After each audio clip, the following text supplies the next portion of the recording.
In the 1700s and 1800s, Freemasons used cloth painted with symbols to instruct new brothers in the meaning of Masonic emblems. Today we refer to examples of this special form of Masonic art as tracing boards. Masonic symbols are drawn from the classical world, ancient stonemasons' work, biblical stories, and other sources. There are over 90 different symbols used in the first 3 degrees of Freemasonry. In the 1700s, Freemasons spread cloths showing the symbols on the floor, and lodge officers would instruct candidates about the emblems' meanings. Tracing boards help the candidate associate symbols with the fraternity's moral and philosophical lessons. In lodge records from the early 1800s, American Freemasons referred to tracing boards as flooring, floor cloths, emblematic paintings, trestle boards, drafting boards, or master's carpets. No matter their name, tracing boards are among the most fascinating objects in the Scottish Rite Masonic Museum and Library's collection. What makes these objects so intriguing?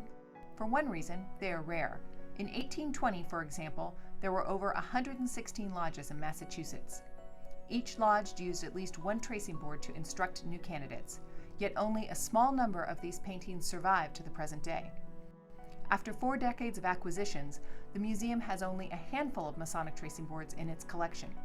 Over the years, tracing boards have suffered from wear and tear, building fires, changing fashions, and neglect. This tracing board, with its sawtooth border and bright gold columns, is an exception. It was used by Union Lodge of Dorchester, Massachusetts in the late 1700s and early 1800s. Tracing boards are also interesting because of the skill, imagination, and care that went into their creation, a process that often involved a lodge committee and an artist.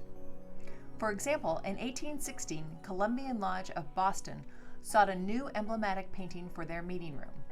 A committee hired an artist and periodically reported back to their brethren about the product. When they finished, the lodge secretary recorded that the new work of art's elegance commanded much attention and applause. Today we can only imagine the painting those brethren admired. It was lost in a fire in the 1860s. Other tracing boards that have come down to us can help us understand this distinct form of Masonic art. In 1818, lodge member Jonas Prentice of West Cambridge, Massachusetts, painted this board for Hiram Lodge.